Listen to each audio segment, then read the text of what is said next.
Hər halda yazın gəlişi geciksə də 52-ci ilin axırı, yəni bütün payız boransız, çovğunsuz qış Boranlı Razyezdinin o zamanki bir ovuc sakini üçün demək olar ki, ən yaxşı günlər idi. Sonralar Yedigey o günləri yadına saldıqca qüssələnirdi. Boranlıların ədəb ərkən gözləyən, heç vaxt özünə aid olmayan işlərə baş qoşmayan, hamının ağsaqqal hesab etdiyi Qazanqapın canı hələ sulu idi. Əməlli başlı sağlam adam idi.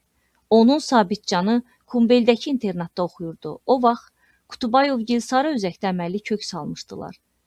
Qışa tərəf kartof ehtiyatı tutmuşdular. Zərifə və uşaqlara keçə çəkmə almışdılar. Kumbeldən bir çuval un gətirmişdilər. Unu Yedigeyin özü alıb. O vaxt özünü təzə tanımış, cavan qara nərə yükləyib gətirmişdi. Abutalıb boş vaxtlarında yenə də əvvəlki kimi uşaqlarla məşğul olurdu. Gecələri isə şıdırğı yazırdı. Onlardan başqa Razyezddə 2-3 başqa ailə vardı. Stansiya işçiləri olsalar da görünürdü ki, müvəqqəti gəldi gedərdilər. Razyezdin o vaxtki rəisi Əbilov da pis adama oxşamırdı. Boranlılardan heç biri xəstələnmirdi, iş gedirdi.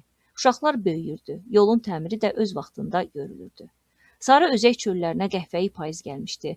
Sonra da qış başladı, qar birdən-birə düşdü. Bu da çox gözəldi. Hara baxırdın, göz işlədikcə dümağ idi. Bu bəyaz səssizlik içində bir cüt qara xətt uzanırdı və bu qara xəttin böyründəcə kiçik bir qəsəbə yerləşmişdi. Boranlı Razyezdi. Bir neçə ev və qeyri tikililər. Yolla ötənlər vaqonlardan laqeyd nəzərlərlə qəsəbəni süzür, bəziləri də bir anlığa Razyezdin tənha sakinlərinə acıyırdı. Ancaq bu ötəri acıma nahaq yerə idi. Ancaq yayın cəhənnəm istisi nəzərə alınmasa, şükür ki, o vaxtlar ötüb keçmişdi. Boranlılar bu ili çox yaxşı il hesab edirdilər. Əslinə qalsa elə hər yerdə belə idi. Müharibədən sonra hamının güzəranı təzə-təzə yoluna düşürdü. Yeni il üçün ərzaq sənaye mallarının qiymətinin yenidən endiriləcəyi gözlənilirdi. Doğrudur, mağazalarda sən deyən şey tapılmasa da, hər halda ildən ilə vəziyyət yaxşılaşırdı. Adətən Boranlılar yeni il bayramına o qədər də fikir verməzdilər. Bir para adamlar kimi gecə yarısını səbirsizliklə gözləməzdilər. Dəmir yolunda iş ara vermirdi. Yeni ilin yolda onları nə vaxt haqlayacağına əhəmiyyət verməyən qatarlar hərəkətdə idi. Bundan başqa qışda təsərrüfat işləri də artırdı. Sobalar qalanmalı idi. Ağıldakı və çöldəki heyvanlara da qulluq lazım gəlirdi. Gün uzunu adam lap əldən düşürdü. Ona görə deyirdi ki, bircə axşam düşsəydi, başımı atıb yatardım. İllər beləcə bir-birinin ardınca ötüb keçirdi. 53-cü ilin ərəfəsində isə Boranlıda əməlli başlı bayram oldu. Şübhəsiz bayramı Kutubayovgil təşkil eləmişdi. Yedigey yeni il hazırlıqlarına lap axırda qoşuldu. Məsələ Kutubayovgilin uşaqlara yolka bəzəmək fikrindən başlandı. Bəs yolkanı haradan tapsınlar? Sarı özəkdə qədim dövrlərdə yaşamış nəhəng dinozavrın yumurtasını tapmaq yolka tapmaqdan asan idi. Yelizarov sarı özəkdəki geoloji cığırlarla gəzə-gəzə doğrudan da milyon illər əvvəl yaşamış dinozavrın daşlaşmış yumurtasını tapmışdı. Bu daşlaşmış yumurtaların hərəsi bir qarpız boyda olardı. Onları Almatadakı muzeyə apardılar. Bu barədə qəzetlər də yazmışdılar. Abutalıb Kutubayev məcbur oldu ki, Ayaza şaxtaya baxmayıb, yolka tapmaq üçün Kumbelə getsin.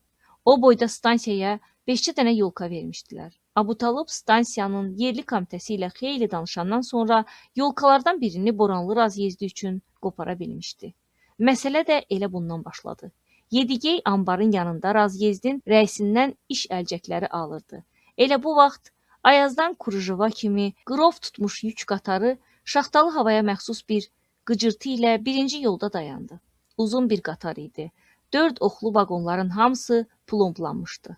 Abutalıb axırıncı vaqonun açıq meydançasından dəri çəkmədə donmuş ayaqlarını zorla tərpədərək yerə düşdü. Əynində qalın kürk, başında da qulaqları boğazının altına möhkəm bağlamış xəz papaq olan bələdçi meydançada zor bəla tərpənərək ona nə isə yöndəmsiz bir şey verməyə çalışırdı. Yedigey başa düşdü ki, bu yolkadır. Çox da təəccübləndi. Ey, Yedigey Boranlı, gəl kişiyə kömək elə. Bələdçi yekə gövdəsini vaqondan sallayıb Yedigeyi səslədi. Yedigey tələsik özünü onlara yetirdi və Abutalıbı görəndə mat qaldı. Abutalıb qaşlarınacan ağappaq idi. Üst başı qar içində elə donmuşdu ki, dodaqları tərpənmirdi. Yolka da yanında idi. O bu yolkadan ötürü az qala o dünyaya getməli olacaqdı. Adamı da belə yola salarlar deyə bələdçi xırıltı ilə qışqırdı. Küləkdən az qala canı çıxacaqdı. İstədim kürkümü verim. Dedim bəs özüm nə eləyim? Soyuqdan canım çıxar. Dodaqlarının donu bir balaca açılan kimi Abutalıb üzr istədi. Gərək bağışlayasınız. İşdir olub. Elə indi buradaca qızınaram. Bələdçi Yediqeyə baxa-baxa deyinirdi. Ona deyirəm ki, mən hələ kürkün altından sırıqlı geyinmişəm. Ayağıma da keçə çəkmə, başımda qulaqlı papaq. Digəl yolu başa vuranacan ağlım başımdan çıxır. Heç belə şey olar? Yediqey xəcalətlə dedi. Düz deyirsən, Profim. Nəzərə alarıq, çox sağ ol, sənə yaxşı yol. O yolkanı götürdü. Yolka adam boyda olardı, yaman da soyuq idi. Ağacdan qış meşəsinin ətri gəlirdi. Yedigeyin ürəyi atlandı. Cəbhədəki meşələr yadına düşdü. Oradakı küknar meşələrinin ucu bucağı yox idi. Tanklar vurub yıxırdı. Mərmilər eşim-eşim edirdi. O vaxt Yedigeyin ağlına gəlməzdi ki, vaxt gələcək yolkanın ətri ona belə ləzzət verəcək. Yedigey Abutalba çəpəki nəzər salıb yolkanın çiyninə atdı. Gedək. Abutalbın bomboz bozarmış sifətinin dərisi ayazdan dümbək kimi tarım çəkilmişdi. Gözünün suyu yanaqlarında donub buz bağlamışdı. Amma qrov tutmuş qaşlarının altından baxan gözləri sevincdən parpar yanırdı. Yedigeyi birdən dəhşət götürdü. Görəsən uşaqlar atalarının bu sədaqətini başa düşəcəklərmi? Ax həyatda hər addım başı bunun əksini görürsən. Minnətdarlıq əvəzinə laqeydlik, bəzən hətta nifrət.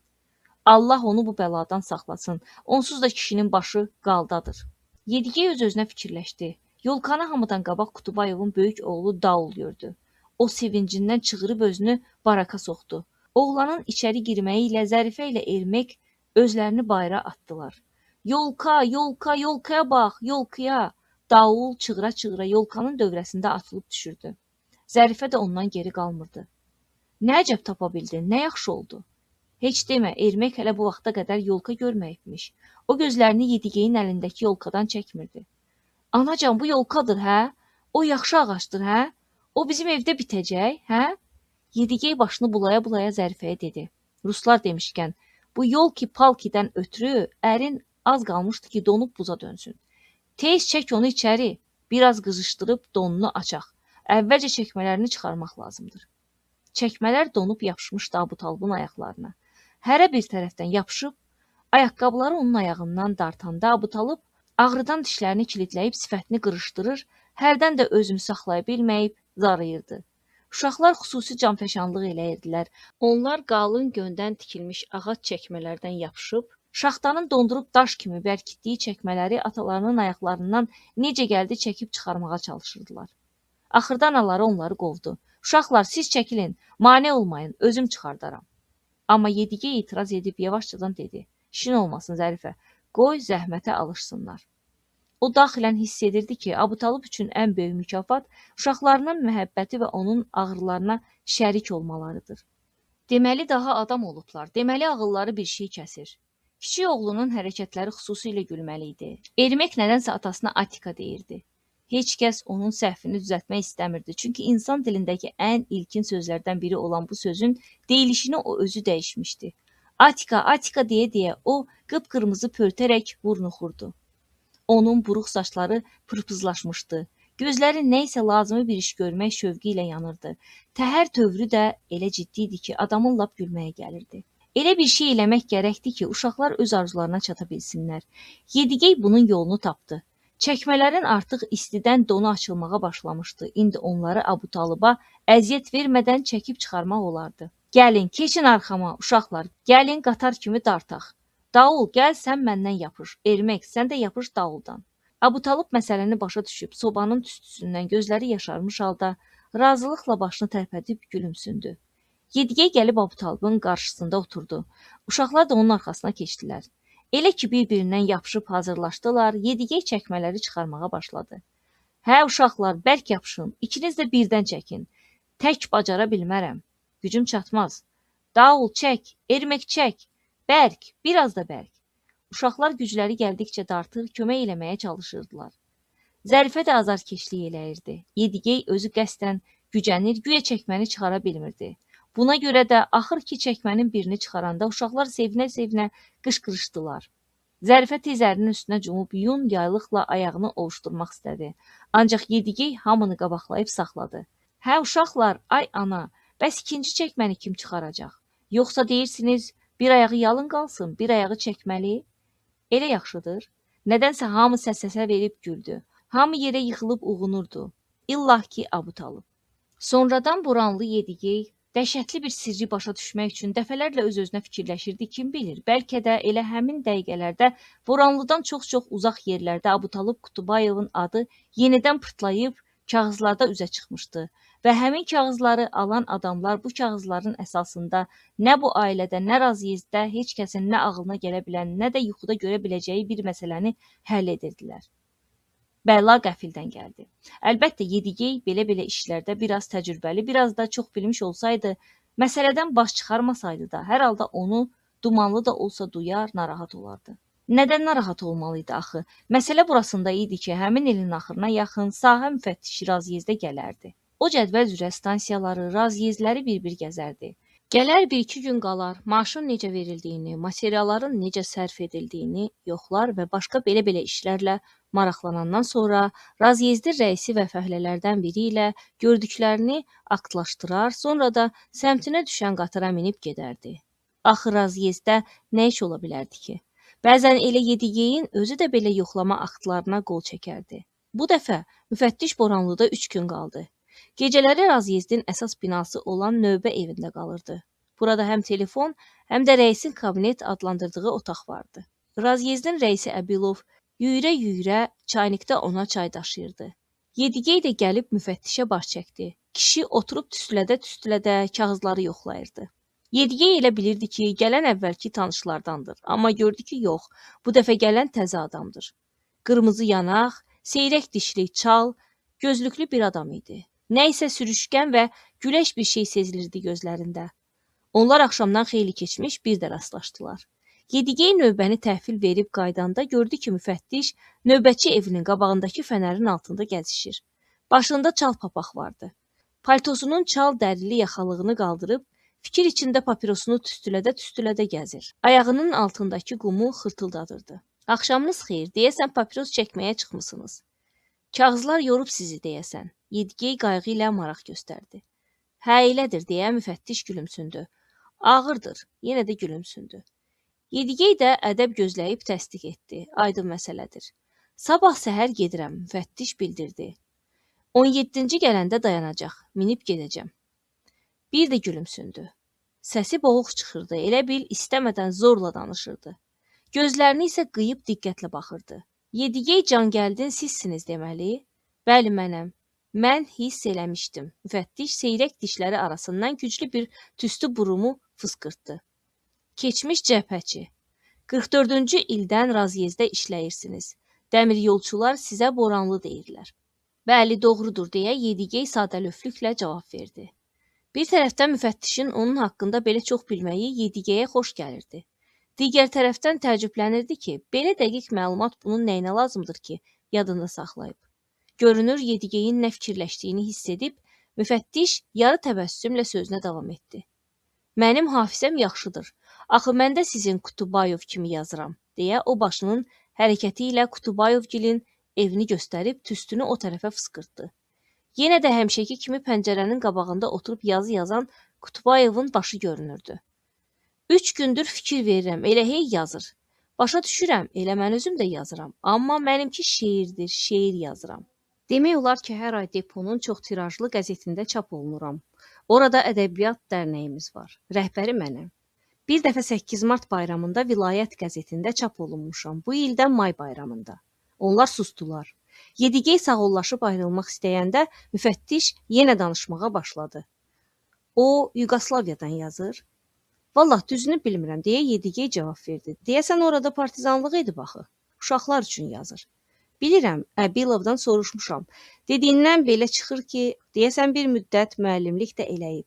İndi özünü göstərmək üçün qələmə qurşanıb, hə? Amma bu o qədər də asan iş deyil.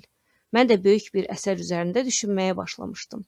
Deyirdim ki, cəbhəni, arxanı, zəhməti göstərəcəyəm. Heyf ki, bizdə vaxt yoxdur, çatmır. Ömür ezamiyyətlərdə keçir. O da ancaq axşamlar vaxt eləyib yazır, gündüzlər işdə olur deyə Yedigey cavab verdi. Onlar yenə sustular. Yedigey bu dəfə də macal tapıb ayrıla bilmədi. Elə hey yazır. Başını da qaldırmır. Müfəttiş Abutalbın pəncərəsindən görünən kölgəsindən gözünü çəkməyərək yenə də xısın-xısın güldü. Yedigey cavabında dedi. Adam gərək bir şeylə məşğul olsun da, oxumuş adamdır. Yan yörəsində adam yox, bir şey yox. Ona görə də vaxtını yazmaqla keçirir. Aha, bu da yaxşı fikirdir. Yan yörəsində adam yox. Müfəttiş dodaqaltı donquldanıb, nəsə fikirləşə-fikirləşə gözlərini qıydı. Sərbəst adamsan, yan yörəndə kimsə yox. Yaxşı ideyadır. Sərbəst adamsan. Söhbət bura çatanda onlar ayrıldılar. Sonrakı günlər Yedigeyin fikrində idi ki, fürsət tapan kimi bu söhbəti Abutalba danışsın. Amma nə isə baş tutmadı. Birazdan sonra da yaddan çıxıb getdi. Üzü qışra idi, iş də çox. Ən böyük məsələ o idi ki, Qaranər qızmağa başlamışdı. Bu heyvan yiyəsi üçün əsl baş ağrısı Allah bəlası idi. Cavan atanışa Qaranər yetişəndən sonra Yedigeyin günü qara olmuşdu. Keçən 2 ildə onun qızmağı hələ bu dərəcəyə çatmırdı. Qorxu ürkü qanırdı. Üstünə qışqıranda tabe olurdu. Bir də ki, boranlı sürüsündəki qoca nər, Qazanqapın dəvəsi onu qol qanat açmağa qoymurdu. Onu döyə-döyə, gəmirə-gəmirə mayalardan uzaqlaşdırırdı. Nə fayda? Çöl böyük, düzənlik gen. Bu yandan qovanda o yandan yetirirdi. Beləcə qoca atan səhərdən axşamacan onu qovur, axırda yorulub əldən düşürdü. Cavan və qızğın Qaranər zorla olmasa da bicliklə məqsədinə çatırdı. Amma yeni mövsümdə, soyuqlar düşən kimi təbiətin əbədi çağırışı dəvələrin qanını qaynadanda Qaranər boranlı sürüsündə hakim oldu. Qaranər gücə qüvvətə dolmuşdu. Qabağına çıxanı yıxıb dağıdırdı. Qazanqapın atanını qova-qova yarğanın dibinə salıb döyə-döyə, tapdaya-tapdaya, gəmirə-gəmirə yarımcan eləmişdi. Çölün düzündə görən yox, ayıran yox. Bu təbiətin amansız qanunu idi. Meydan Qaranərin idi. İndi nəsil növbəsi ona çatmışdı. Digər ki, bu məsələ üstündə Qazanqapla Yedigey ömürlərində ilk dəfə sözləşdilər. Qazanqap yarğanın dibində tapdanmış nərini görəndə bu acınacaqlı mənzərəyə dözə bilmədi. Çöldən qaydanda qaşqabağı yerlə gedirdi. O Yedigeyin üzünə baxmadan, belə şeyə niyə yol verirsən, dedi. Onlar heyvandır, biz ki adamıq. Sənin Qaranərinin elədiyi qatillikdir. Elə heyvanı açıb buraxırsan çölə. Mən buraxmamışam, özü qırılıb qaçıb, qaza əkə. Axı mən onu necə bağlayıb saxlayım? Zəncirləyirəm, zənciri də qırır. Özün bilirsən, atalar nahaq deməyiblər. Güc atasını tanımazdı, indi dövran onun dövranıdır. Sən də sevin. Dayan, hələ baxarıq, dalı necə olacaq. Ona yazığın gəlir, burnunu deşmirsən ki, şiş keçirdə biləsən. Dayan, hələ başına çox işlər gətirəcək. Hələ dalınca çox qaçacaqsan. Belə yırtıcı bir sürü ilə soyuyan deyil. Gedib sarı özəyin nə ki nəri var, hamısıyla döyüşəcək. Qabağında duran olmayacaq. Onda mənim sözlərimi yadına salarsan. Daha Yedigey Qazanqapın sözünün üstündən söz yetirmədi. Kişiyə hörməti vardı. Bir də ki, haqqına qalsaydı Qazanqap haqlı idi. Buna görə də barışıq niyyəti ilə mızıldandı. Özün bağışlamısan ki, köşək vaxtı, indi də dava eləyirsən. Yaxşı, fikirləşib bir şey taparam, əl-ayağını yığışdıraram. Amma Qaranər kimi bir gözəl nərə buruntak vurmaqdan ötürü burnunu deşməyə onun əli gəlmədi. Sonralar o, Qaranər onun canını boğazına yığanda dəfələrlə Qazanqapın sözlərini xatırlamışdı. And içib qəsəm eləmişdi ki, heç nəyə baxmayacaq, tutub burnunu deşəcək. Amma yenə də əli gəlməmişdi, nərə əl vurmamışdı. Bir vaxt fikrə düşdü ki, tutub axtalasın, yenə də ürəyi gəlmədi. İllər isə ötürdü. Hər dəfə qış soyuqları başlayanda Yedigeyin də əzablı günləri başlayırdı.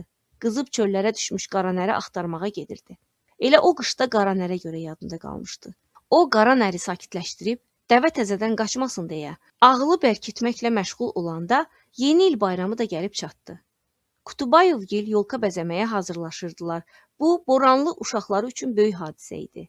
Ukubalayla qızları demək olar ki, düşüb qalmışdılar Kutubayevgildə. Bütün günü sərasər hazırlıqla, yolka bəzəməklə məşğuldurlar. Yedigey hər dəfə işə gedəndə, işdən qaydanda əvvəlcə Kutubayevgilə baş çəkirdi ki, yolkaya baxsın. Yolka günü-gündən gözəlləşirdi. Onu əlvan lentlər və özləri düzəltdikləri oyuncaqlarla bəzəyirdilər. Bu məsələdə qadınlara əhsən demək lazım idi. Zərifə ilə Ukubala uşaqların xatirinə əllərindən gələni eləmişdilər. Şübhəsiz, məsələ təkcə yolka deyildi, bəlkə də yolkadan çox yeni il arzularında, ümidlərində idi. Hamının şövq, həvəslə gözlədiyi, nəysə tezliklə baş verəcək xoşbəxt dəyişikliklərdə idi. Abutalıb bununla kifayətlənmirdi. Uşaqları həyətə çıxarıb böyük bir qar heykəli düzəltməyə başladılar. Əvvəlcə Yedigey elə bildi ki, onlar oyun oynayırlar, əylənirlər. Amma sonra Abutalibin bu əməlinə heyran qaldı. Adam boyda yekə bir qar adamı, gülməli, əcaib bir şey düzəltmişdilər. Kömürdən ona qara qaş-göz qoymuşdular. Burnu qırmızı idi, gülməkdən ağzı qulaqlarına çatırdı. Başına da Qazanqapın tülkü dərisindən tikilmiş köhnə papağını keçirmişdilər. Qar adamı Razyezdin qabağında dayanıb qatarları qarşılayırdı. Bir əlində yaşıl bayraq, yəni yol açıqdır. Bir əlində də çay taxtası vardı.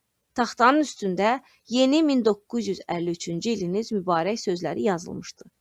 Əntiqə çıxmışdı. O qar adamı yanvarın 1-dən sonra hələ xeyli vaxt qaldı. Ötüb keçən ilin 31 dekabrında Boranlının uşaqları həyətdəki bəzəkli yolkanın dövrəsində axşamacan oynadılar. Növbədə olmayan böyüklər də orada idi. Ertəsi gün Abutalıb Yedigey ilə danışırdı ki, uşaqlar səhər tezdən necə onun yorğan döşəyinə girib oyatmaq istəyirmişlər. O da özünü yuxuluğa vurub durmurmuş. Ermek onu itələyib deyirmiş ki, Atika dur, indi Şaxta baba gələcək, gedək onu qarşılayaq. Yaxşı, deyirəm, indi durub əl üzümü yuyarıq. Paltarımızı geyərik gedərik, söz verib gələcək. Böyüyü soruşur, hansı qatarla gələcək? Rastına hansı keçsə deyirəm. Şaxta baba üçün hansı qatar desən dayanar. Lap bizim Razyezddə də. Onda tez olun, durun. Mən də tam ciddiliklə deyirəm ki, deməli onda yığışırıq. Dağıl bunu eşidəndə narahat oldu. Bəs anam, axı o da Şaxta babanı görmək istəyir. Doğru deyirsən deyirəm. Bəs necə, onsuz olarmı? Onu da çağırın. Qərəz ki, yığışıb hamımız bir yerdə evdən çıxdıq. Uşaqlar bizi qabaqlayıb növbətçi binasına tez çatdılar. Biz də onların dalınca özümüzü yetirdik. Uşaqlar ha ora-bura qaçdılar, ha o yan bu yana baxdılar, Şaxta babanı görə bilmədilər. Atika, bəs Şaxta baba hanı? Bu saat növbətçidən öyrənərəm dedim. Tələsməyin.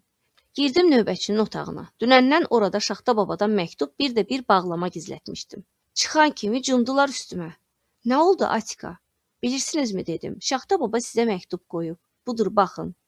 Əziz balalarım Daul və Ermek. Mən sizin məşhur Razyezdiniz Boranlıya səhər tezdən saat 5-də gəldim. Hava çox soyuq idi, siz yatmışdınız. Elə mən özüm də çox soyuğam. Saqqalım da buz yunundandır. Qatar cəmi 2 dəqiqə dayanacaqdı. Ancaq yetirə bildim ki, məktub yazım. Hədiyyələrinizi qoyum gedim. Torbada Razyezd uşaqlarının hərəsinə bir alma, 2 qoz var. İnciməyin, hələ görüləsi işim çoxdur. Başqa uşaqların yanına gedirəm. Onlar da məni gözləyirlər. Gələn ildə çalışaram ki, sizinlə görüşək. Hələlik sağlıqla qalın. Sizin Şaxta baba, Ayaz ata. Dayan, burada nə isə yazılıb. Çox tələsik yazıb. Oxumaq olmur. Yəqin qatar da yola düşürmüş. Hə, oxuya bildim. Daul, itini vurma. Bir dəfə eşitdim, onu qaloşla vuranda yaman zingildədi. Amma sonra elə şey eşitmədim. Görünür, daha onu incitmirsən. Vəssalam. Bir daha sizin Ayaz ata. Dayan görüm, deyəsən yenə nəsə yazılıb. Hə, başa düşdüm. Qar adamını yaxşı düzəltmisiniz. Afərin. Mən onunla əl verib görüşdüm. Uşaqlar yaman sevindilər. Şaxta babanın məktubu onları tam inandırdı. Bircə mübahisə onun üstündə düşdü ki, torbanı kim aparsın? Burada anaları köməyə gəldi. Əvvəlcə Daul 10 addım aparsın, o böyükdür. Sonra da sən 10 addım apar. Ermek, sən kiçiksən. Yedigey sidq ürəkdən qəhqəhə çəkib güldü. Yaman şeysiniz, elə mən də olsaydım inanardım. Bunun əvəzində günorta Yedigey hamıdan hörmətli olmuşdu. O uşaqları kirşədə gəzdirdi. Qazanqapda köhnə bir kirşə vardı. Kirşəyə Qazanqapın qoca və farağat bir dəvəsini qoşdular.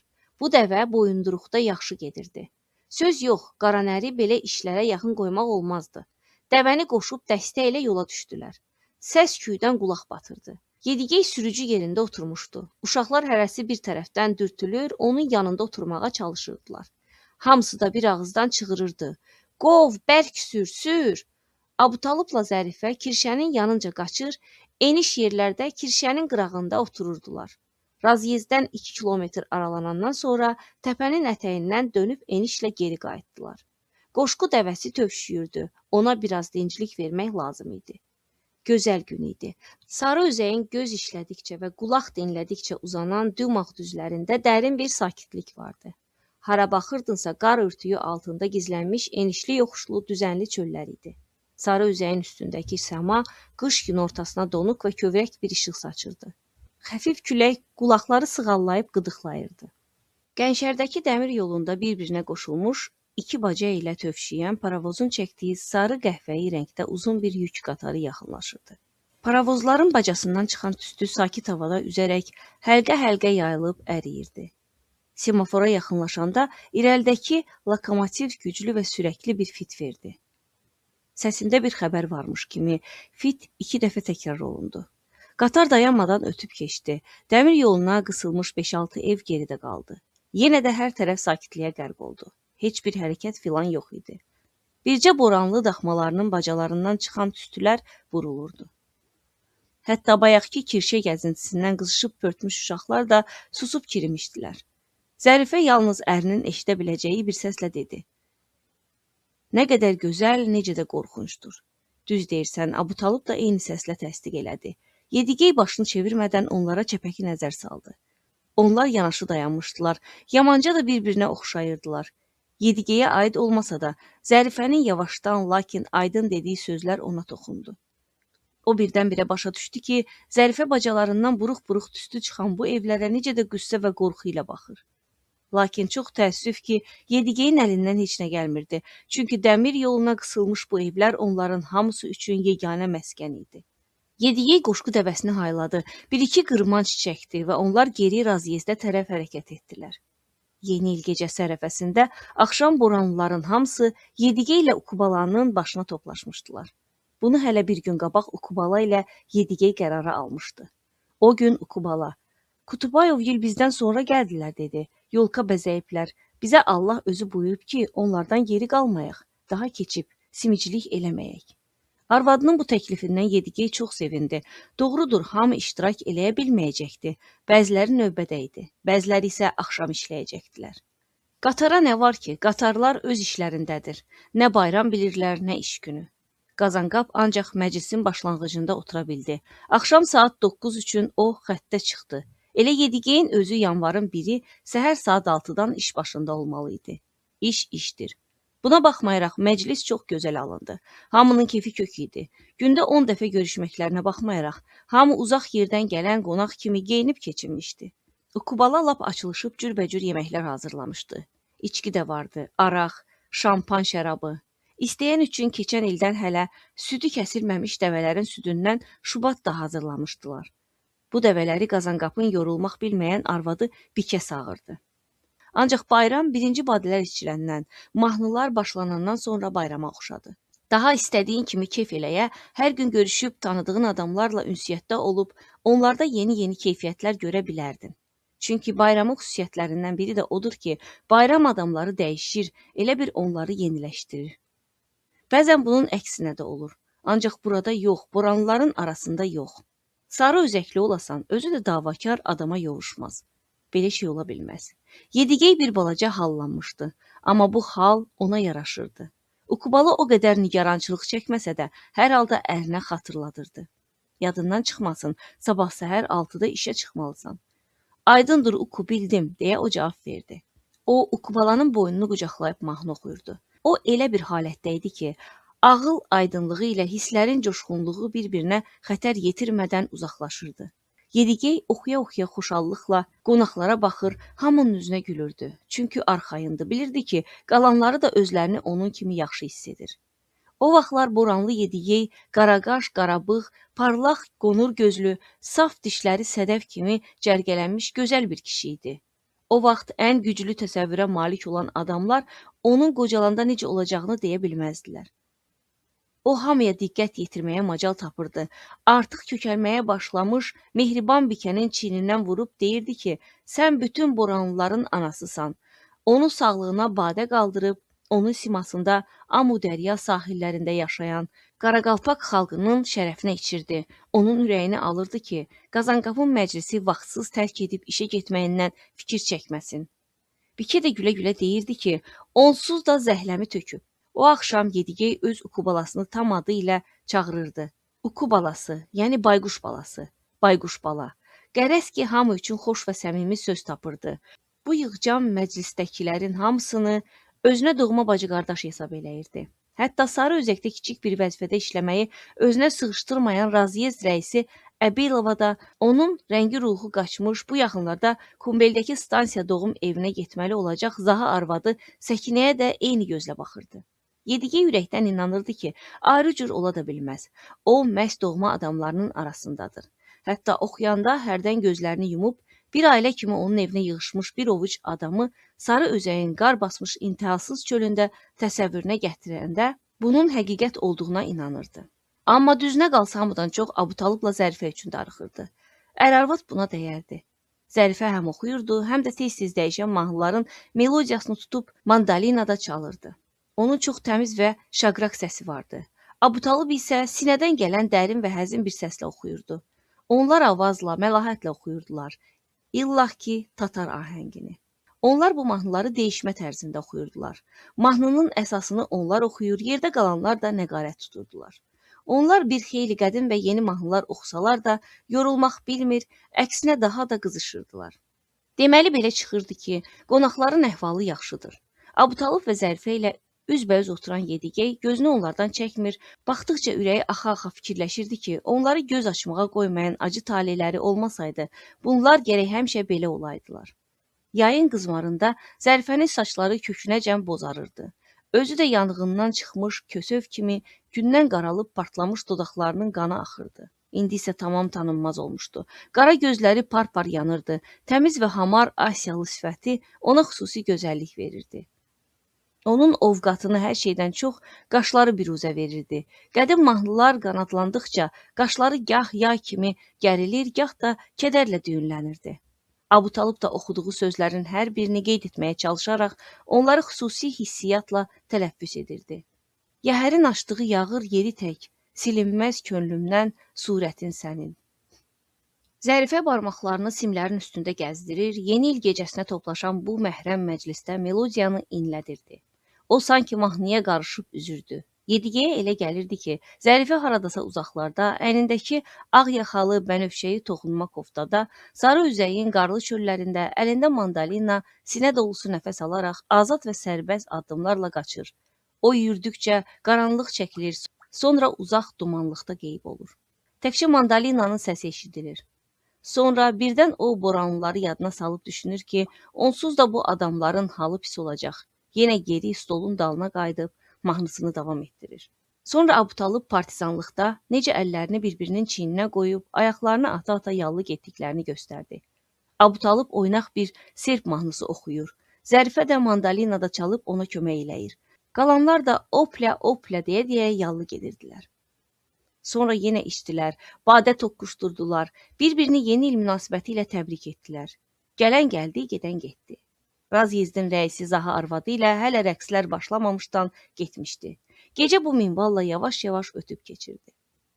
Zərifə nəfəsini dərmək üçün eşiyə çıxdı. Abutalıb da onun dalınca. Qonaqlar tərli-tərli soyuğa çıxmasınlar deyə Ukubala hamını məcbur eləyirdi ki, paltarını geysin. Zərifə ilə Abutalıb xeyli ləngidilər. Yedigey dedi ki, gedim onları çağırım. Onlarsız bayramın dadı qaçır. Ukubala onu səslədi. Əynini qalın elə, Yedigey, elə getmə, soyuqlayarsan. İndi qayıdaram deyə Yedigey kənardan adladı. Ayazlı, aydın bir gecə idi. Abutalıb, Zərifə, o ətrafa boylandı. Cavab gəlmədi. Evin dalından səslər gəlirdi.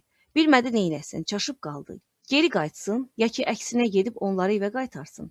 Aralarında nəsə bir şey olmuşdu deyəsən. Mən istəmirdim sən görəsən, Zərifə hıçqıra-hıçqıra deyirdi. Bağışla, nəsə birdən doluxsundum, sən Allah bağışla. Abutalıb da ona təskinlik verirdi. Başa düşürəm, hamısını başa düşürəm. Axı məsələ onda deyil ki, mən beləyəm. Bu təkcə mənə aid olsaydı, ona nə vardı ki? Bir adam artıq, bir adam əskik. Onda həyatdan belə yapışmağa da dəyməzdi. Bir müddət sustular. Sonra Abutalıb davam etdi. Uşaqlarımızın canı qurtaracaq. Ümidim bircə bunadır. Məsələdən axıracan başı çıxmayan Yedigey soyuqdan büzüşə-büzüşə evə qayıtdı. O içəri girəndə ona elə gəldi ki, hər şey soluxub, bayram da qurtarıb gedib. 1953-cü il yanvar ayının 5-də Boranlı razyezdində bir sərnişin qatarı əyləndi. Təəccüblü idi. Bütün yollar açıqdı. O, həmişəki kimi dayanmadan ötə də bilərdi.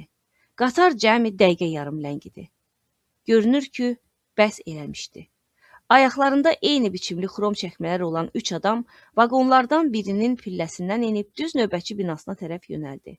Ətrafa baxmır, dinməz söyləməz inamla yeriyirdilər. Yalnız bir anlığa qar adamının yanında yüngülcə ayaq saxladılar. Dinməz söyləməz çay taxtasının üstündəki təbrik sözlərini oxudular. Bir də qar adamının başına keçirilmiş, Qazanqapının tükü tökülmüş papağına baxıb yollarına davam etdilər. Bir neçə dəqiqədən sonra razyezdin rəisi Əbilov növbətçi otağından bayıra yüyürdü. Az qala qar adamının üstünə yıxılacaqdı. Hirsindən bir söyüş də söydü. Tələsik demək olar ki, yüyürə-yüyürə uzaqlaşdı. Ondan çıxmayan iş idi. Üstündən heç 10 dəqiqə keçməmiş, Abutalıb Qutubayevu iş yerində tapıb onunla hölünə geri qaydırdı. Abutalibin rəngi qaçmışdı, papağı əlində idi. O, Əbilovla birgə növbətçi binasına girdi. Biraz keçmədi ki, bu xrom çəkməlilərlə bir yerdə binadan çıxıb Qutubayevgilin yaşadığı baraka tərəf yönəldilər. Tezliklə onlar Qutubayevda yanlarında geri qayıtdılar. Əllərində onun evindən götürdükləri kağızlar vardı. Sonra hər şey sakit oldu.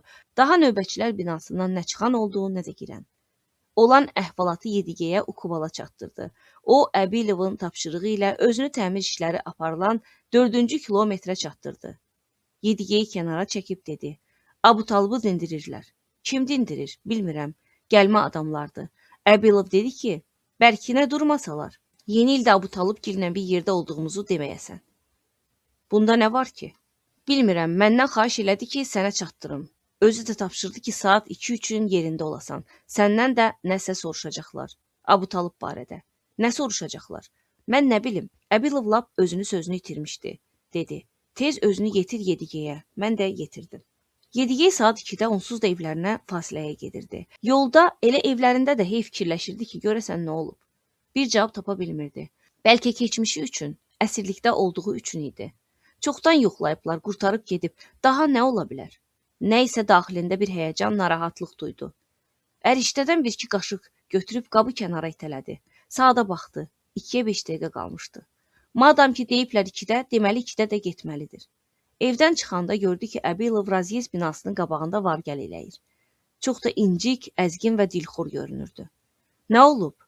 Başımıza bəla gəldi, bəla Yedigey deyə Əbilov qorxa-qorxa binaya tərəf baxdı. Qorxusundan dodaqları səyriyirdi. Qutubayevu tutdular. Niyə? Nəsə qadağan olunmuş yazılar tapıblar ondan. Axı axşamlar oturub yazırdı. Bunu hamı bilir də. Axırı ki, başına bəla açdı. O ki, uşaqlar üçün yazırdı. Bilmirəm kim üçün yazırdı. Mən heç nə bilmirəm. Yeri səni gözləyirlər. Rəisin kabinet deyilən balaca otağında elə onun yaşında olan, bəlkə də biraz cavan, saçları kirpi iynəsi kimi biz-biz, yekəbaş, canlı bir kişi oturmuşdu. Çopur ətli burnu gərginlikdən tərləyir, o nə isə oxuyurdu. Ağır və enli alnını qırışdıra-qırışdıra yaylıq çıxardıb burnunun tərini sildi. Elə sonra da söhbətin axırınacan tez-tez burnunun tərini silirdi. Stolun üstündəki kazbek qutusundan uzun bir papiros çıxartdı. Yandırandan sonra başını qaldırıb, çalağan gözünə oxşayan parlaq sarımtıl gözlərini kandarda dayanan Yedigeyə zillədi. Otur. Yedigey stolun qabağındakı kətilə oturdu. Qoy heç bir şübhən olmasın, deyə çalağan göy kitelinin döş cibindən qəhvəyi ciltli bir kitabça çıxarıb açdı. Açan kimi də örtüb yerinə qoydu. Burnunun altında da Tansıkbayev ya da Tasıkbayev kimi bir söz dedi. Yedigey onun familiyasını heç fərli başlı eşidə də bilmədi. Aydındır, deyə çalağan göz soruşdu. Yedigey də məcbur olub aydındır, dedi. Onda başlayaq işə. Deyirlər, sən Qutubayevin ən yaxın dostu yoldaşısan, elədir? Bəlkə elədir, necə ki? Bəlkə də elədir, çalağan göz onun sözlərini təkrar edib, bunun mənasını aydınlaşdırmaq istəyirmiş kimi Kazbekdən dərin bir qullab vurdu. Bəlkə də elədir, fərz edək, aydındır. Birdən gözlənilməz bir təbəssümlə şüşə kimi aydın gözlərində parlayan ləzzət və sevinç ifadəsi ilə söz atdı. Deməli, əziz dost, yazırıq, hə? Yedigey özünü itirən kimi oldu. Nə yazırıq? Onu mən bilmək istəyirəm. Nə demək istədiyinizi başa düşmürəm. Doğrudan, hə? Bir yaxşı-yaxşı fikirləş. Söhbət məndən gedir axı. Qutubayev nədən yazır? Bilmirəm. Necə bilmirsən? Hamı bilirsən, bilmirsən? Bilirəm ki, nəsə yazır. Amma nə yazdığını haradan bilim? Mənim nə işimə? Həvəsi var, qoy yazsın. Kimin nə işinə? Necə yəni kimin nə işinə deyə çalağan göz təəccüblə diksinib, güllə kimi cana işləyən qara bəbəklərini ona zillədi. Belə çıxır ki, kim nə istəyir, ağlına nə gəlir yazsın da. Bunu sənin beyninə o yeridib, o mənim beynimə heç nə yeritməyib. Çalağan-göz onun cavabını heç vecinə almadı, yaman hirslənmişdi. Bax, düşman təbliğatı budur. Sən heç beyninə vurmursan ki, hərə ağlına gələni yazsa nə olar? Fikirləşmisən nə olar? Sonra da başlayacaq ağzına gələni danışmağa. Belə deyirsən, bu yad ideyalar səndə haradandır? Xeyr əzizim, biz belə şeyə yol vermərik. Belə əks inqilab keçməz. Yedigey başına yağdırılan bu sözlərin ağırlığı altında özünü itirib susurdu və çox təəccüb elədi ki, belə sözlərdən sonra heç nə dəyişmədi. Elə bil heç nə olmamışdı. Pəncərədən də gördü ki, Daşkənd qatarı ötüb keçdi. Bir anlığa qatarın içini gözünün qabağına gətirdi. Vaqonlarda adamlar oturub hərə öz işində. Kimi çay içir, kimi də araq. Oturub söhbət eləyirdilər. Heç birinin də eyninə deyil ki, Boranlı razyezdində Yedigey adlı bir adam qəfil bəla kimi gəlmiş bu çalağan gözün qarşısında oturub. Ürəyini sıxan bir qüssə içində az qala durub o qatarın dalınca qaçacaq. Minib hara gəldi, baş götürüb gedəcəkdi. Tək ki bu otaqda olmasın. Nə dediyimi başa düşdün? Sözümün canı sənə çatdı, deyə Çalağan-göz sorğusuna davam etdi. Çatır, çatır, Yedigey təsdiq etdi. Amma bir şey mənə aydın deyil. Axı o istəyirdi ki, öz uşaqları üçün xatirələrini yazsın. Olub keçənləri, söz məsəli, cəbhədə, əsirlikdə, partizanlıqda başına gələnləri. Burada pis nə var axı? Uşaqları üçün. Kim buna inanar? Bir qarış uşaq üçün kim belə şeylər yazar? Boş danışıqdır. Təcrübəli düşmən məhz belə hərəkət edər. Gizlənib əldən ayaqdan uzaq bir yerdə ətrafda nə ins var, nə cins. Güdən yox, baxan yox. Başlayıb xatirələrini yazmağa. İndi adamdır da ürəyi yazmaq istəyib yazıb. Yedigey yenə də etiraz etdi. Görünür öz şəxsi sözünü demək istəyib. Özündən, öz fikirlərindən yazıb ki, uşaqları böyüyəndən sonra oxuyub bilsinlər. Əşi, necə yəni şəxsi söz? Bunu haradan çıxartdın? Deyə Çalağan-göz məzəmmətlə başını buladı. Köksünü ötürdü. Özündən söz demək nədir? Özündən fikir demək nədir? Bəlkə şəxsi dünya görüşü demək istəyirsən, bəlkə xüsusi mülahizə demək istəyirsən. Heç bir şəxsi söz filan olmamalıdır. Nə ki kağızla yazıldı, o daha şəxsi söz deyil. Nahaq yerə deməyiblər ki, qələm yazanı heç balta da kəsməz. Bir o qalmışdı ki, hərənin ağzından bir avaz gəlsin. Çox yağlı olar. Budur onun üzdən İraq, partizan dəftərləri. Bax gör başlıq altında nə yazır? Yugoslaviyanın gecə və gündüzləri. Buyur bax. O stolun üstünə 3 müşənbə cildli qalın ümumi dəftər atdı. Biabırçılıqdır. Sən də dostuna qahmar çıxmağa çalışırsan. Biz onu ifşa eləmişik. Onu nədə ifşa eləmisiniz? Çalağan-göz yenə də stulda dartındı. Ləzzət və kinli bir razılıq hissi ilə gülümsündü. Şüşə gözlərini qırpmadan dedi. Zəhmət çək, icazə ver, onu özümüz bilək. Nədə ifşa eləmişik? O bu sözlərdən hər birinin göstərdiyi təsirin dadını ağzında duya-duya deyirdi. Bu öz işimizdir. Hər yetənə məlumat vermək fikrində deyiləm. Yedigey çaşıb qalaraq dili dolaşa-dolaşa dedi. Belədirsə nə eləmək olar? Onun düşmən xatirələri ona baha başa gələcək deyə Çalağan-göz danışa-danışa sürətlə nə isə yazmağa başladı. Mən elə bilirdim ki, sən daha ağıllı adamsan, bizim adamsan. Qabaqcıl fəhlə, sabiq cəbhəçi, düşməni ifşa etməkdə bizə kömək eləyəcəksən. Yedigey qaşqabağını töküb yavaş, lakin aydın və heç bir şübhə yeri qoymayan bir ahənglə dedi. Mən heç nəyə qol çəkməyəcəyəm. Sizə bu başdan deyirəm. Çalağan-göz ona qəzəbli bir nəzər saldı. Bizim sənin imzana heç ehtiyacımız yoxdur. Yoxsa elə bilirsən ki, qol çəkməsən iş dağılacaq? Səhvin var. Sənin imzan olmasa da onu ciddi məsuliyyətə cəlb etmək üçün əlimizdə kifayət qədər dəlilimiz var. Yedigey bir alçaqlıq, içini yandıran bir boşluq hiss edərək sustu. Eyni zamanda düşdüyü vəziyyətdən onun daxilində Aral dənizində coşan dalğa kimi bir qəzəb və narazılıq hissi baş qaldırdı. Birdən o az qaldı ki, bu Çalağan gözü tutub quduz it kimi boğsun. Özü də inanırdı ki, eləyə bilər. Cəbhədə öz əli ilə boğduğu faşistin boynu bununkundan da möhkəm və damarlı idi. Orada başqa çarəsi qalmamışdı. Düşməni səngərlərdən qovub təmizləyəndə onlar gözlənilmədən üz-üzə gəlmişdilər. Onlar cinahdan girib səngərə qumbara atır, keçidləri avtomat atəşinə tutaraq irəliləyirdilər. Artıq atəş xəttini təmizləyib qabağa cumanda gözlənilmədən üzbəüz toqquşdular. Görünür pulemyotçuymuş. Son gülləyədək atəş açdığı üçün ləngiyib qaçanlardan geri qalmışdı. Əlbəttə, onu əsir götürsəydi daha yaxşı olardı. Bu fikir Yediyeyin başından keçmişdi. Amma daha gec idi. Alman bıçağını çıxartmışdı. Yediyey bunu görəndə tez kaskalı başı ilə onun sifətindən bir kəllə ilişdirdi. Süpürləşib ikisi də birdən yerə yıxıldı. Daha onu boğazlamaqdan başqa çarəsi qalmamışdı. Faşist də çabalayır, qurcuxur, xırıldaya-xırıldaya əli ilə yeri eşib, Yediyeyin vurub saldığı bıçağı axtarırdı. Yedigey an-ban gözləyirdi ki, bıçaq onun kürəyinə sancılacaq. Buna görə də hayqıraraq dişləri ağaran, qara-qara qaralan düşmənin xirtdəyini qeyri-insani, heyvani bir güclə sıxırdı. Elə ki, burnunda kəskin sidik iyi duydu. Onun boğulduğunu başa düşdü. Qıc olub bir-birinə sarmaşmış barmaqları boşaldı. Elə o dəqiqə ödü ağzına gəldi. Gözü qaranlıq gətirdi. Qusdu. Qusmağına bulaşa-bulaşa, zarıya-zarıya kənara süründü. Bu əhvalatı Yedigey nə onda, nə də sonralar heç kimə açıb demədi. Bəzən bu dəhşətli hadisə onun yuxusuna girirdi. Ertəsi gün o özünə yer tapmır, az qalırdı ki, özünü öldürsün. Bu məqamda Yedigey həmin hadisəni ikrah və nifrətlə xatırladı. Ancaq onu da demək lazımdır ki, Yedigey başa düşürdü ki, Çalağan-göz onu ağlının üstünlüyü və hiyləgərliyi ilə üstələyir. Bu da onun heysiyyətinə toxunurdu. Çalağan-göz yazısını qurtaranacan Yedigey çalışırdı onun müddəalarında zəif yer tapsın. Çalağan-gözün yürütdüyü fikirlərdən biri məntiqsizliyi və hiyləgər uyğunsuzluğu ilə Yedigeyi lap mat qoymuşdu.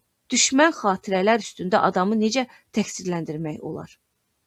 İnsan xatirələri düşmən və qeyri-düşmən ola bilərmi? Axı xatirə çoxdan olub keçmiş, yəni çoxdan ötüb keçən zamanlarda baş vermiş. İndi isə olmayan şeylər, hadisələr, əhvalatlar deməkdir.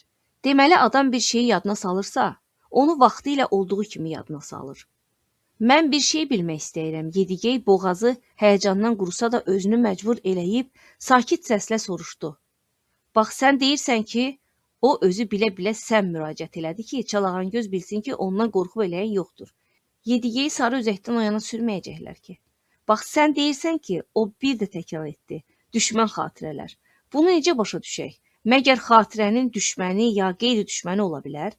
Mənə elə gəlir ki, adam çoxdan olub keçənləri necə olubsa, elə də xatırlayır. Yoxsa belə çıxır ki, yaxşını xatırla, pisi unut, belə deyirsən? Mən bilən heç belə şey ola bilməz. Onda belə çıxır ki, gördüyün yuxunu da yaddan çıxarmalısan. Bəlkə yuxu qorxulu yuxudur, birinin xoşuna gəlmir. Onda necə olsun? Deməli belə ha? Lənət şeytana deyə Çalağan-göz təəccübləndi.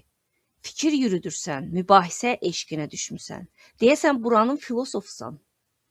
Nə olar? Gəl başla görək, o sözünə ara verdi. Elə bil tərəf müqabilini ölçüb biçirdi. Sonra davam etdi. Həyatda tarixi hadisələr baxımından hər cür şey ola bilər.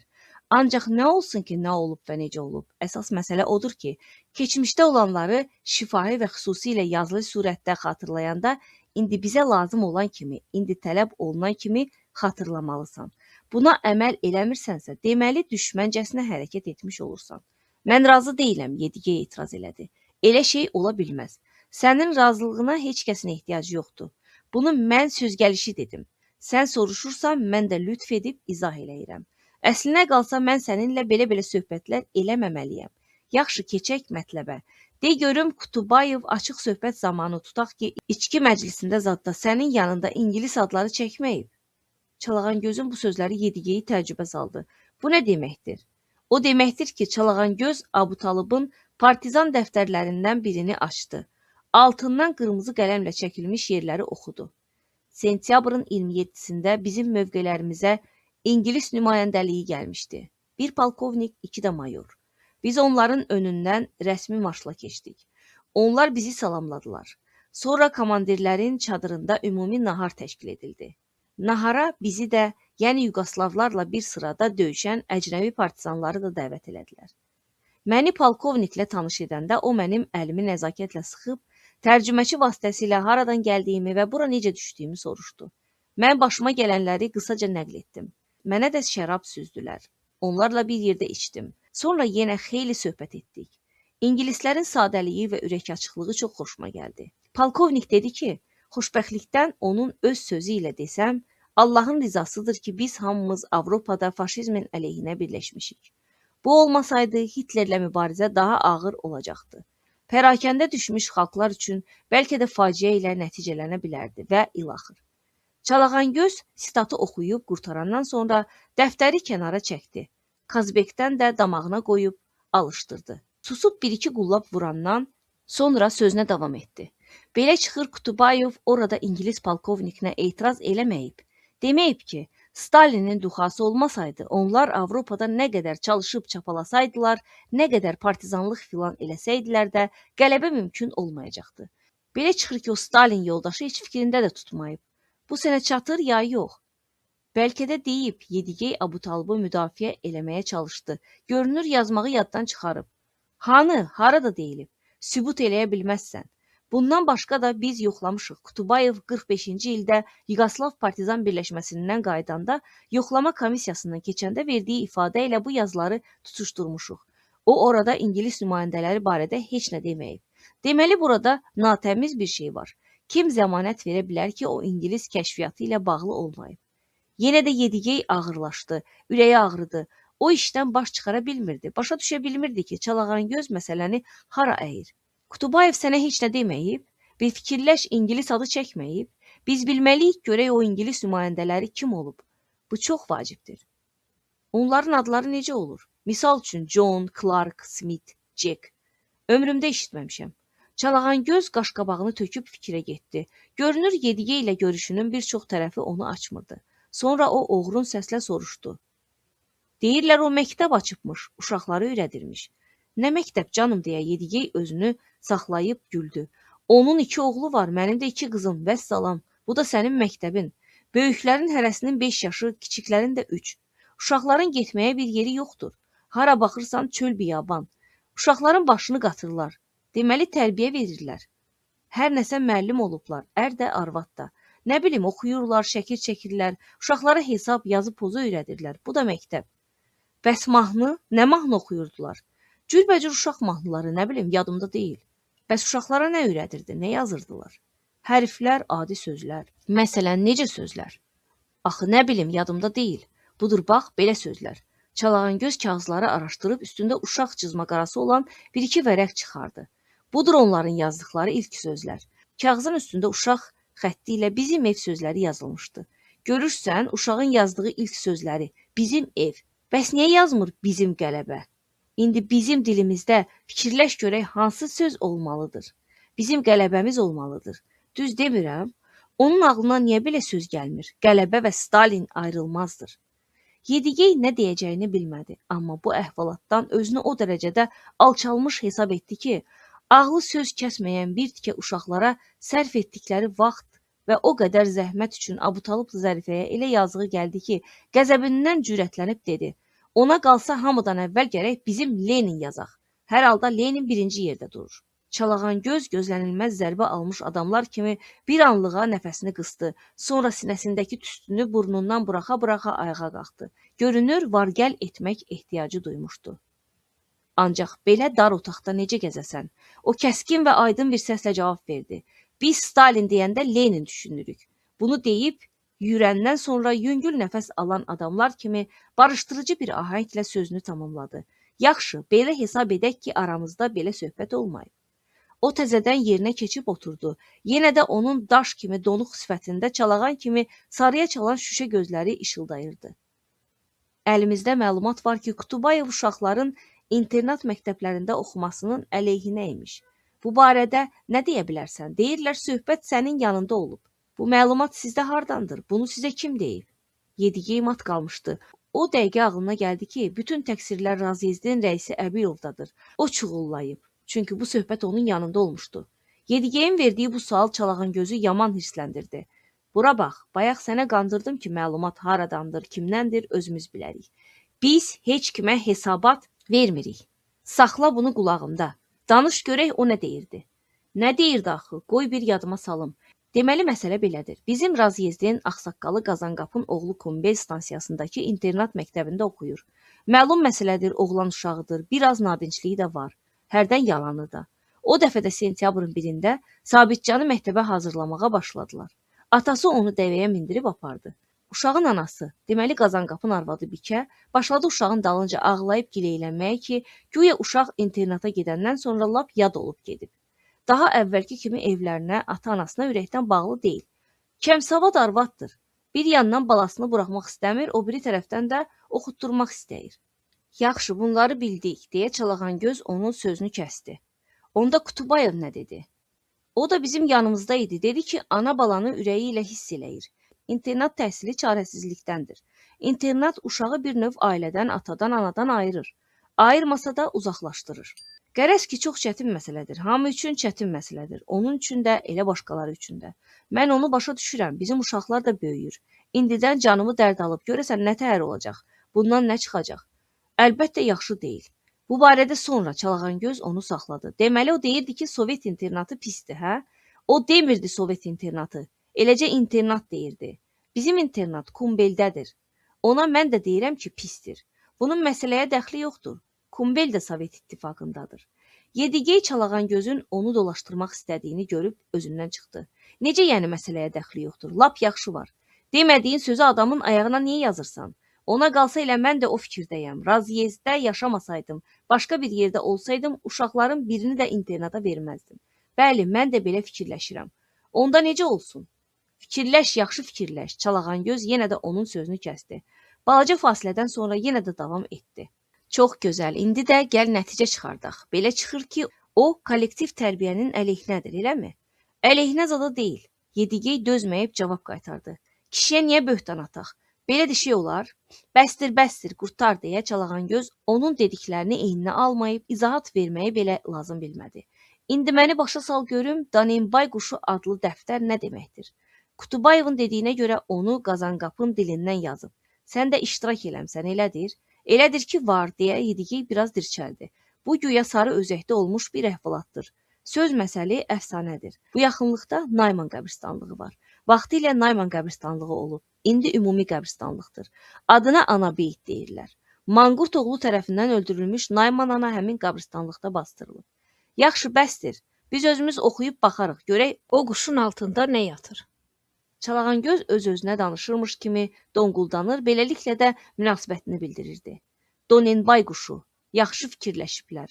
Adam adlı quş. Bu da mənim üçün yazıcı olub. Təzə Muxtar Avizov peyda olub. Feodal keçmişinin yazıcısı. Donenbay quşu. Elə bilir ki, başımız çıxmayacaq. Altdan cızma qaraya başlayıb, güya uşaqlar üçün yazırmış. Bəs bu nədir? Sən bilən bunu da uşaqlar üçün yazıb. Çalağan-göz üzü müşəmməli dəftərlərdən birini də düz onun gözünün qabağına gətirdi. Bu nədir ki? Yedigey bir şey başa düşməyib soruşdu. Nədir? Nəliyini sən bilməlisən. Budur, başlığını oxu. Rəhmalı ağanın qardaşı Əbdülxana müraciəti.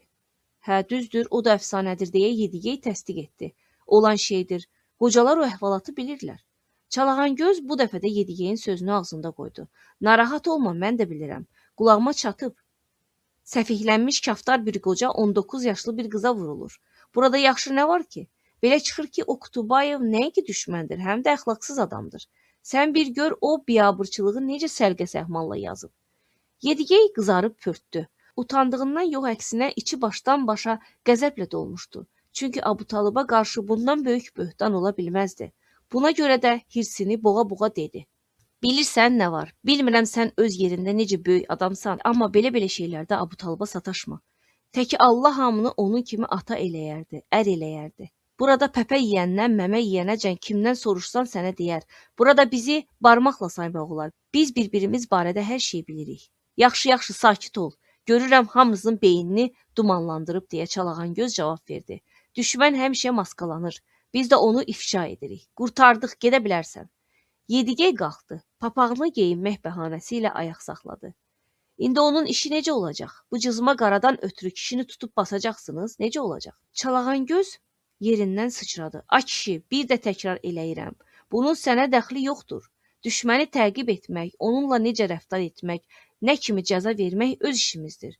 Bunun üçün sənin başın ağrımasın, öz yerini bil, yeri. Həmin gün axşamdan xeyli keçmiş, Boranlı razyezdində sərnişin qatarı bir də dayandı.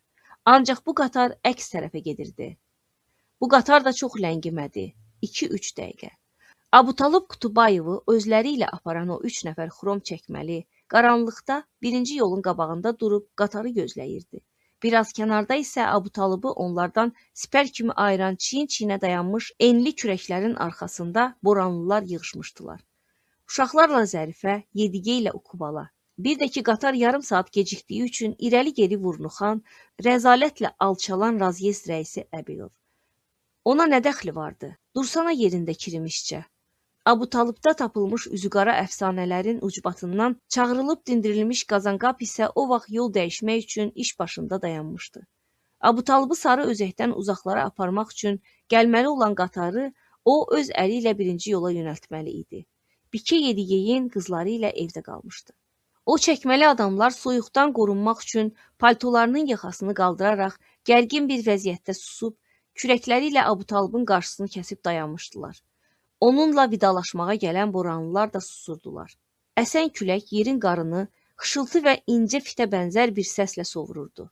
Bilinirdi ki, boran başlanacaq. Sarı üzəyin bomboz göyləri get-gedə dolub ağırlaşırdı. Göydə solğun tənha ləkə kimi görünən ay, yabanı, cansıxıcı və mənasız bir işıqla işarırdı. Şaxta adamın yanaqlarını dalayırdı. Zərifə ərinə vermək üçün hazırladığı yemək və paltar boğçası əlində xısın-xısın ağlayırdı. Ukubalanın ağzından çıxan buxardan bilmək olardı ki, arvad necə dərindən ah çəkir. O, davullu kürkünün ətəyi ilə soyuqdan qoruyurdu.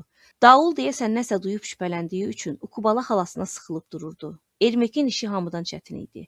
Yedigey onu küləkdən qorumaq üçün qucağına almışdı. Yazıq körpə heç nədən şübhələnmirdi. Atika, Atika, o atasını səsləyirdi. Gəl bizim yanımıza, biz də sənnən gedərik. Əbutalib hər dəfə onun səsini eşidəndə diksinib uşağa bir cavab vermək üçün dönmək istəyəndə ona imkan vermirdilər. O 3 nəfərdən biri dözə bilmədi. Burada dayanmayın, eşidirsiniz, gedin buradan, sonra gələrsiz. Çarəsiz qalıb biraz aralı çəkilməli oldular. Axır ki, uzaqdan paravozun işıqları göründü. Hamı öz yerində hərəkətə gəldi. Zərifə özünü saxlaya bilməyib daha ucadan içini çəkməyə başladı. Ukubala da ona qoşuldu. Qatar özü ilə ayrılıq gətirirdi. Qabaq tərəfdəki işığı ilə şaxtalı havanın qaranlığını yarıb, duman burumlarında peyda olan haylı-həşirli bir varlıq kimi zəhmlə yaxınlaşırdı. O yaxınlaşdıqca paravozun par-par yanan faraları get-gedə yerdən aralanır, reyslər arasında sovrulan qar dənələri daha aydın görünürdü. Budur, artıq qatarın cizgiləri də seçilməyə başladı. Atika, Atika! Ora bax, qatar gəlir, Ermek qışqırır, atasının cavab vermədiyini görüb susurdu. Sonra yenə də onun diqqətini cəlb etməyə çalışırdı. Atika, Atika! Yaxınlıqda vurnuxan raziyezd rəisi Əbilov o 3 nəfərə yaxınlaşıb dedi. Poçt vaqonu qatarın baş tərəfindədir. Xahiş edirəm irəli, o tərəfə buyurun. O tərəfə. Hamı birdən cəld addımlarla o göstərən tərəfə yönəldi. Qatar arxadan çatırdı. Hamıdan qabaq ətrafına baxmadan əli portfelli çalağan göz yeriyirdi. Onun dalınca da Əbutalıbı müşayiət edən müstəntiqin enlikürək köməkçiləri gedir, onların dalınca da Zərifə davulun əlindən tutub çəkən Ukubala tələsirdilər. Yedigey isə qucağında Ermek biraz arxadan gəlirdi. O arvadların yanında ağlamağı özünə ar bildi. Buna görə də yol getdikcə özünü ələ almağa, boğazına tıxanmış qəhəri udmağa çalışırdı. Sən ağıllı oğlansan Ermek, sən ağıllısan, düzdür? Sən ağıllısan, ağlamayacaqsan, yaxşı? O, beləcə öz-özü ilə danışa-danışa uşağı bərk-bərk bağrına basıb yeriyirdi. Onlar yeridikcə qatar da sürətini azaldır, dayanacağa çatırdı. Paravoz onlarla bərabərləşib, hələ də ətalətlə hərəkətini davam etdirərək kəskin fışıltı ilə pərini buraxa-buraxa qabağa keçdi. Bu vaxt konduktor zildən bir fit çalanda uşaq Yedigeyin qucağında qorxudan dik atıldı. Qorxma, qorxma deyə o uşağı ovundurmağa çalışdı. Mənim yanımda olanda heç nədən qorxma. Nəhayət qatar uzun və ağır bir qıcırtı ilə dayandı. Qrovdan və narın qar zərrələrindən naxış bağlamış pəncərə şüşələrini buz tutduğu üçün kör kimi görünən vaqonlar yerlərində donub qaldılar. Ətrafa sakitlik çöktü. Ancaq elə o dəqiqə də paravoz yenidən pərini fışqırdıb yola düşmək üçün hazırlaşdı. Paravoza bağlanmış bagaj vaqonundan sonra poçt vaqonu idi. Poçt vaqonunun pəncərələrinə barmaqlıq çəkilmişdi. Qapısı da vaqonun ortasındaydı. Qapılar içərdən açıldı. Başlarında poçt işçilərinin rəsmi papağı, Əyinlərində sırıqlı pencək şalvar olan bir arvad, bir kişi bayra boylandı.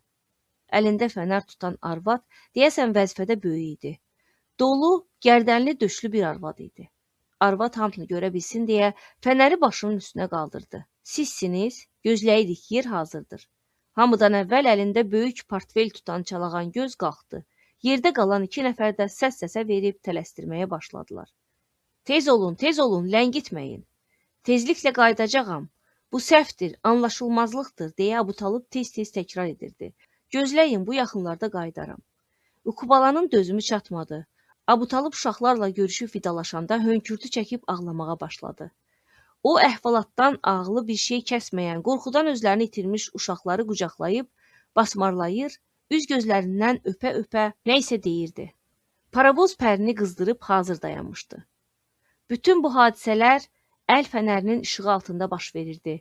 Bu vaxt yenə də qatar boyu elektrik cəryanı kimi adamın beyninə işləyən şiddətli qulaq batırıcı fit səsi eşidildi. Qurtarın daha, çıx görək deyə o 2 nəfər Abutalıbı vaqonun pillələrinə tərəf dartdılar.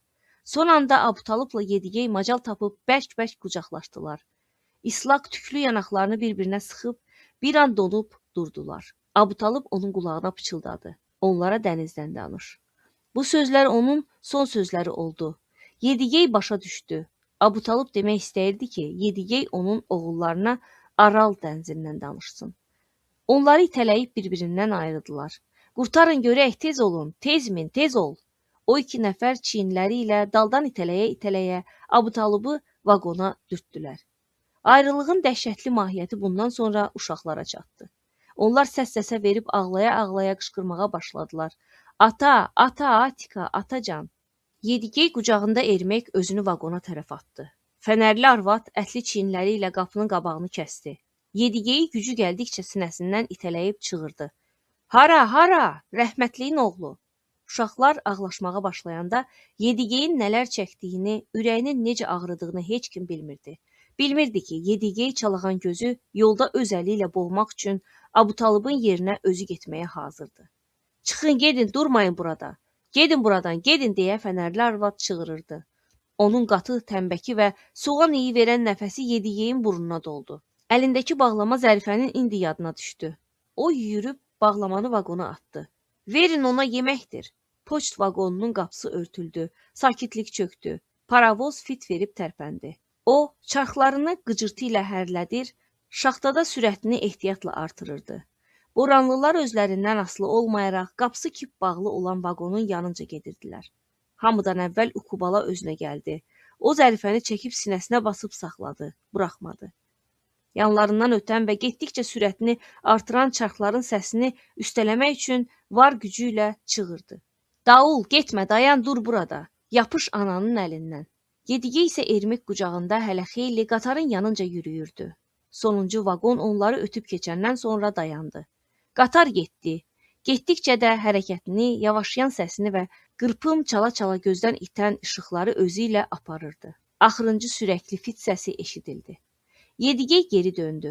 Xeyli çalışandan sonra uşağı ovundurub kiridə bildi. Evlərinə qayıdandan sonra o başından zərbə alan, gicəllənmiş adamlar kimi sobanın böyründə oturmuşdu. Birdən gecənin bu vaxtı Əbilov yadına düşdü. Yedigey sakitcə yerindən qalxıb geyinməyə başladı. Ukubala o saat kişinin məqsədini başa düşdü. Hara, deyib onun əlindən tutdu. Ona əl vurma, heç barmağını da toxundurma. Arvadı zahıdır, heç haqqın da yoxdur, sübut eləyəcəksən. Nigaran qalma deyə Yedigey onu sakit elədi. Ona dəymərəm, amma gərək bilsin ki, buradan baş götürüb getsə canı salamat olar. Getsin başqa yerə.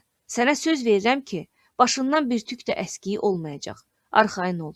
O əlini arvadının əlindən çəkib getdi. Əbilovgilin pəncərəsindən işıq gəlirdi. Deməli yatmayıblar. Yedigey qarı xırtıldada, cığırla gəlib evin soyuq qapısını bərkdən döydü. Qapını Əbilov açdı. Yedigey, gəl deyə qorxa-qorxa geri çəkilib yol verdi. Yedigey şaxtadan buğlana-buğlana içəri girdi. Kandarda ayaq saxlayıb qapını örtdü. O bacardığı qədər sakit danışmağa çalışaraq soruşdu. O bədbəxtləri niyə yetim qoydun? Əbilov dizi üstə yıxılıb sürünə-sürünə Yedigeyin ətəyindən yapışdı. Allaha and olsun ki, mən eləməmişəm, Yedigey. Yalan deyirəmsə arvadım salamat qurtarmasın. O can dildən and içə-içə qorxudan yerində quruyub qalmış arvadına tərəf döndü. Tələsdiyindən dili dolaşa-dolaşa dedi. Vallah mən eləməmişəm, Yedigey, mən elə şey eləyərəmmi? O müfəttiş eləyib, yadına sal. O soruşurdu mu, o nə yazır, niyə yazır? O eləyib, müfəttişin işidir. Mən elə iş görərəmmi? Yalan deyirəmsə heç o salamat qurtarmasın. Bayaq qatarın yanında özümə yer tapa bilmədim valla. Yer yarılsaydı yerə girərdim ki, o müsibəti görməyim. O müfəttiş girirdi adamın ürəyinə, söküb tökürdü. Hər şeyi soruşub öyrənirdi, nə bilim. Mən başı daşlı. Bilsəydim nə vardı ki? Yaxşı, Yedigey onun sözünü kəsdi. Dur ayağa, adam kimi danışaq. Lap arvadının yanında. Allah eləsin sağ-salamat azad olsun. İndi söhbət ondan getmir. Lap elə tutaq ki, səndə təqsir olmayıb. Sənin üçün harada yaşamağın bir əhməti yoxdur. Amma biz burada bəlkə də ölənəcən qalmalı olduq. Bunun üçün də fikirləş. Mən bilən, birazdan sonra özünə başqa bir iş tapsam pis olmaz. Mənim məsləhətimə qulaq as, vəssalam. Biz bir də bu məsələnin üstünə qayıtmayacağıq. Elə bunu demək istəyirdim. Yedigey sözünü qurtaran kimi çıxdı. Dalınca qapını örtdü.